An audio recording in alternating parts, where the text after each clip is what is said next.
My name is Dr. Suzanne Barron from Leahy Hospital and Medical Center, and I'm the Deputy Editor of JSCAI.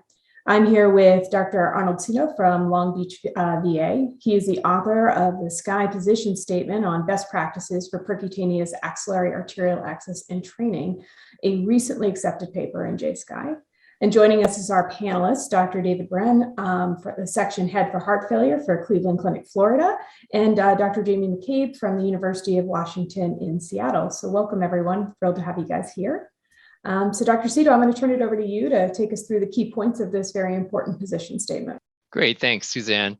Well, this is a very exciting project that was actually started almost 2 years ago that we started the ideas. And that was based on an increasing amount of use of the transaxillary approach as an alternative access for structural and endovascular interventions. So to begin, the title was a SCAI Position Statement on Best Practices for Percutaneous Axillary Arterial Access and Training. And I was honored to chair this committee with David Barron as the co-chair. And we had a star-studded cast of interventional cardiologists, interventional radiologists, and vascular surgeons. In fact, 3 vascular surgeons on the committee, including Sherling Tai from the Dallas VA, Darren Schneider from Penn, and Yazan Dawiri. And we also had Jerry Estep from heart failure, John Messenger from University of Colorado, as well as Drew Klein from Piedmont, and none other than James McCabe from the University of Washington, as previously mentioned, Tim Smith from Christ Hospital, and David Barron, who's now, of course, down in Florida. So percutaneous transaxillary access is safe as an alternative to femoral access. And what we find in clinical practice is that 13 to 20% of patients, increasingly as we have an older and more comorbid population, they have limitations to femoral access, usually atherosclerosis, but also tortuosity or calcification that prevents you from implanting a large bore access for TAVR or for EVAR. So as a result, we've noticed in publications and case series that transaxillary access is increasingly used for balloon pumps, percutaneous VADs like Impella, and the transcatheter aortic valves and EVARs. That being said, it's being used in a fashion without a great consensus statement put out by any societies, and it has the axillary approach has unique anatomic and technical challenges that many of us were not as familiar with without some background. So SCAI assembled a diverse team to gather the best practices from heart failure practitioners, interventional radiologists, interventional cardiologists, and vascular surgeons. So everyone shared their best ideas. The potential advantages to the transaxillary approach included improved mobility for those patients who required prolonged device use, for example, balloon pumps for bridging to transplant, where it might be in for 3 weeks at a time or more. There's potential for reduced risk of infection compared with the femoral approach. We know from central lines that central venous lines in the femoral position are higher risk for infection than the subclavian position, and potentially you have the potential avoidance of surgical incision, general anesthesia, and a conduit graft infection, which over the traditional surgical approach. The anatomy of the axillary artery is something we don't often think about, but the artery is actually almost as large as the femoral artery, with 5 to 8 millimeters in diameter, potentially accommodating a 15 to 24 French sheath. It's extrathoracic, and atherosclerosis is very rare, occurring in only 2% of cases. The axillary artery is divided into 3 segments, with the first segment is being medial to the pectoralis minor, the second segment being posterior directly behind the pectoralis minor, and the third segment being lateral to the pectoralis minor. The brachial plexus cords are posterior in the first and second segment, potentially reducing the risk of nerve injury when puncturing in this segment.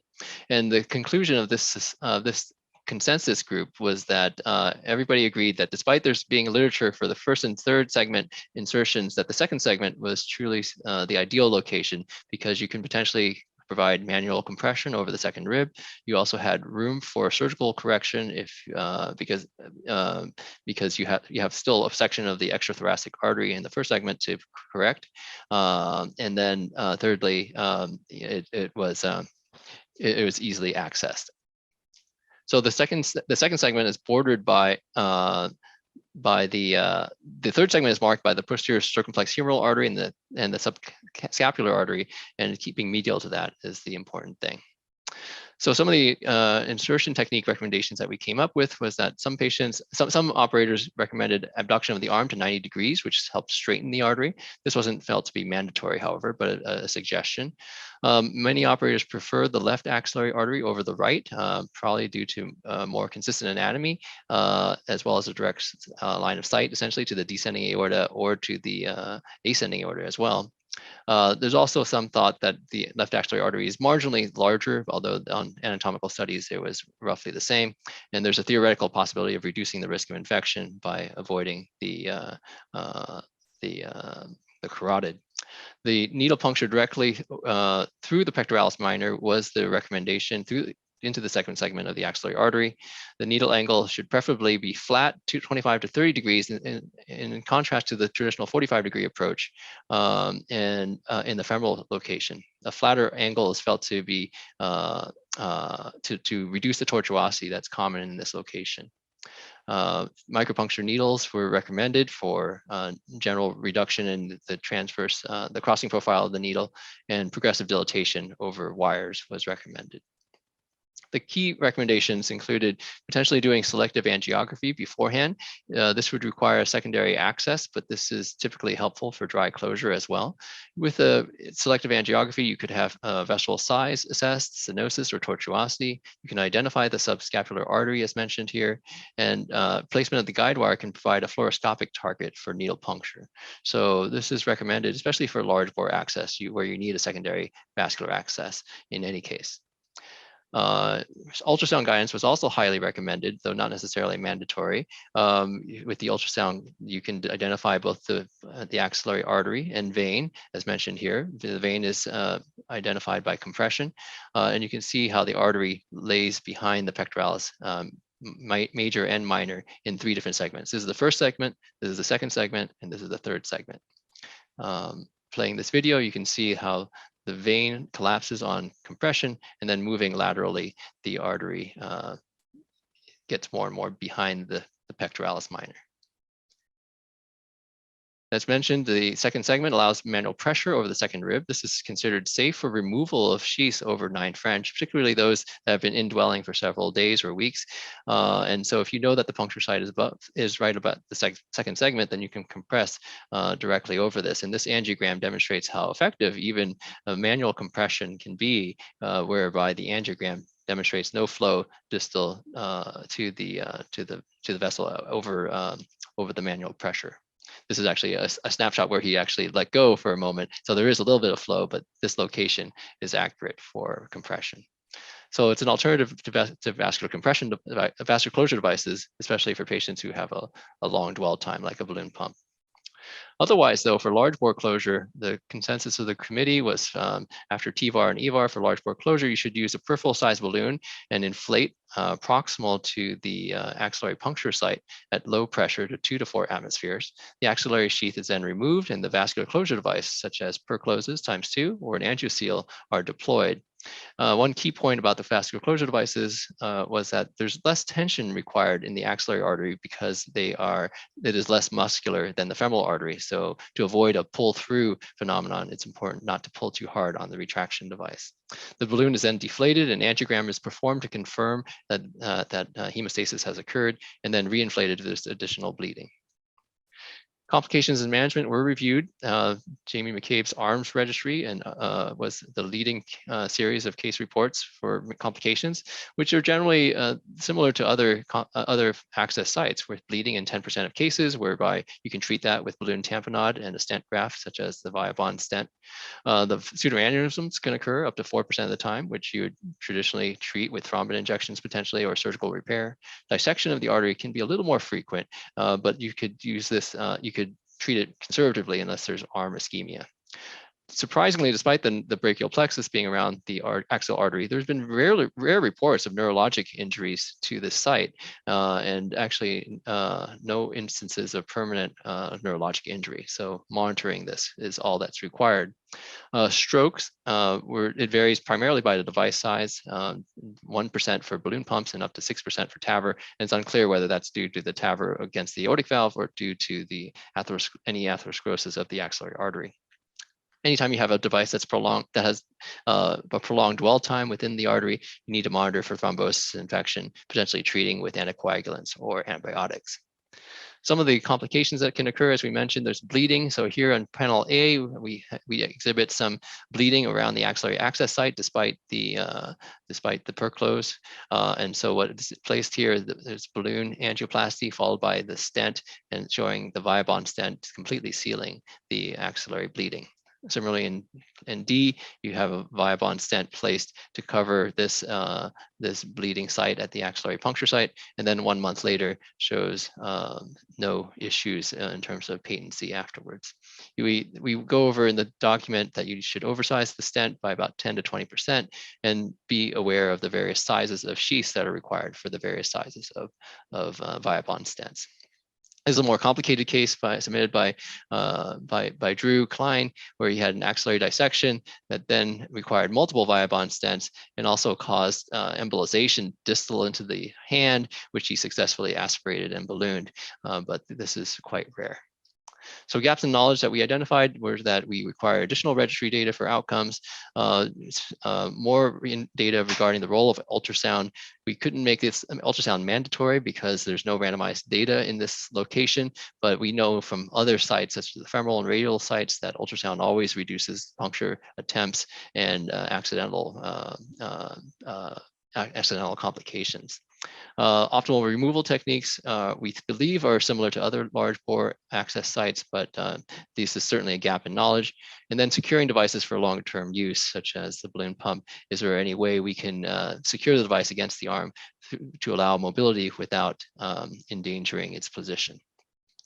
We separated another section for training and privileging, just to go over what we thought as a committee you needed to know before engaging in this activity. And we recommended that one undergo a formal training program encompassing knowledge of the anatomy and common anomalies, appropriate selection of which axillary artery to use, as well as contraindications to axillary access. We emphasized didactic training in the imaging modalities of fluoroscopy, angiography, and ultrasound as applied to the axillary artery. And we suggested formal training for large bore access closure devices and other techniques for hemostasis. We suggested as well that interactive education with both hands-on or online simulation training could be an option. In terms of recommendations to hospitals, we suggested that anybody who had were privileging specifically for axillary access should have an equal set of criteria regardless of the background. If someone has a vascular surgeon or an interventional cardiologist or interventional radiologist, they should have an equal opportunity to demonstrate facility with the didactics and hands-on aspects. So they should be equal.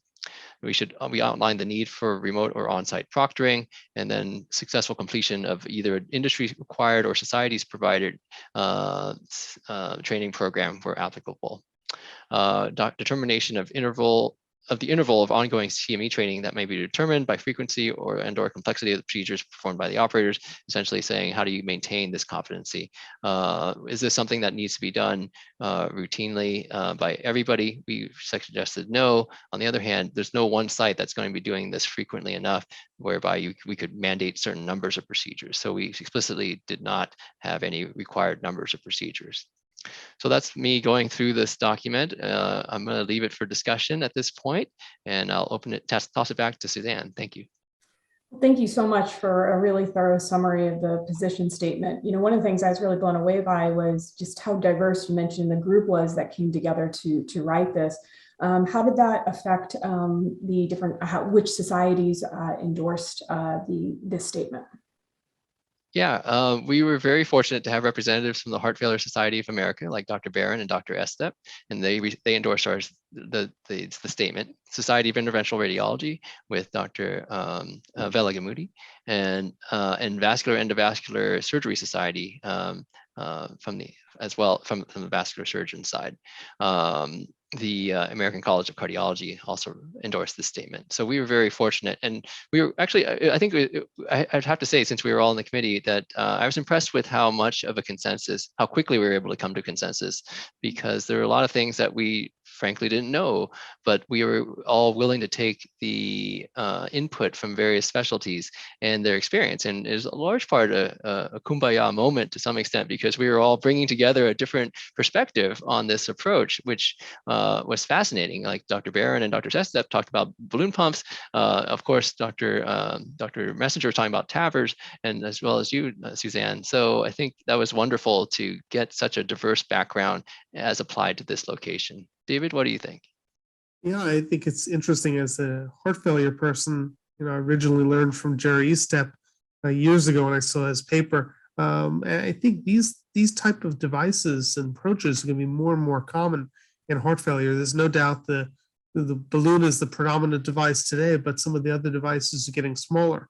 So it was really a privilege to work with you to do this, because this is going to be an enduring document for people who don't have somebody that can just call and ask for advice. In fact, this is really useful document to learn what you need to know to do this safely.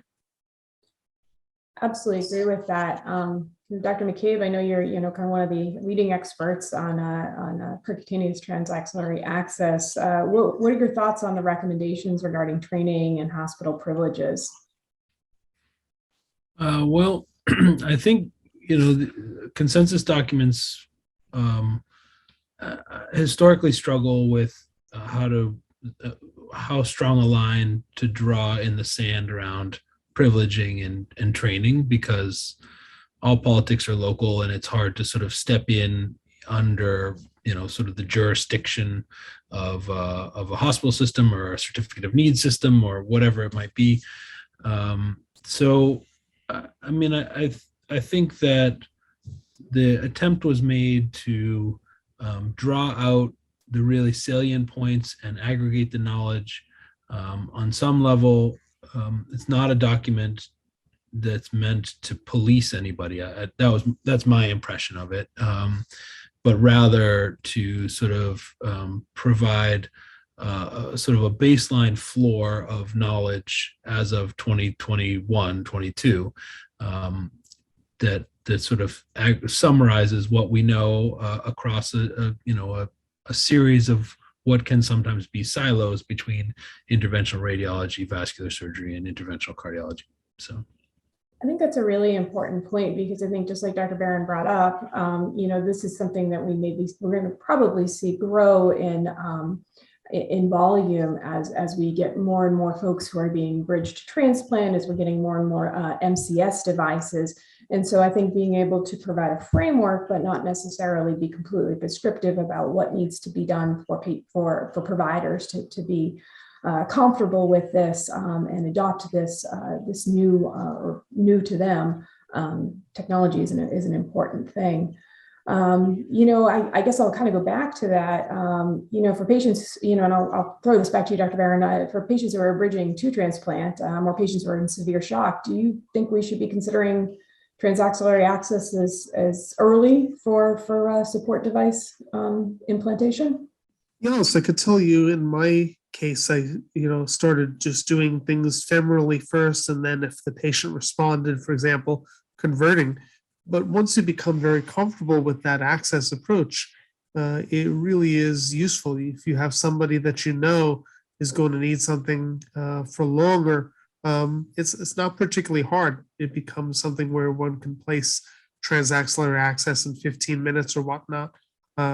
So I think that as the operator becomes comfortable in relaxed cases, then it's in the tool belt to be used even for emergent cases. I think the biggest issue is whether it'll be enough. So if I put a balloon pump in axillary, it has to be because I really think that will be adequate. You hate to sort of put something in there and then find that you need to upsize and go to another device that maybe just requires a surgical conduit. But there are some patients, for example, retransplants with angina, other patients where that a balloon pump is adequate, and then fine, you can just directly proceed with that approach. And Dr. Cito, in your experience kind of treating some, shock patients or patients who have complex coronary disease and do need some form, it's been determined they need some form of mechanical support, but the femorals won't provide that. will provide access for that. Has this been, one of your go-tos for implanting? Knock on wood, we haven't had to do this in the emergent situation at all, frankly. And I was guiding with a vascular surgeon together with me on an operating room environment. So it was actually fascinating. I got to see how they do it and what the benefits of actual exposure. But they do take more time, resources in order to get there, and it's more invasive. And so I could see how a percutaneous approach, especially for a smaller device or for those who are facile with large bore closure, is superior to the open surgical approach. I think from a STEMI and shock standpoint, I mean, you'd hate to be the one who has to do this on last minute notice, but and I haven't personally had to. However, I think that anyone on the committee would feel more comfortable doing so, having gone through this process and through this document. I think many of us would feel comfortable now with this. You encounter a STEMI with shock, and someone has an aortic aortic occlusion, and you're doing it radially on one side for the coronaries, but all of a sudden you need support. Then yeah, I think many of us would feel much more comfortable having read this document, having participated to proceed directly with the axillary access in a cath lab at a STEMI. I think it's an important thing that, this is step one in providing, the framework for another tool that we can have to treat our patients in a variety of different procedures and different settings. Well, I just really want to thank you, Dr. Cito, Dr. Barron, and Dr. McCabe for being here for this discussion. Again, this was a fabulous position statement, and congratulations. Thank you, Suzanne. Thank you.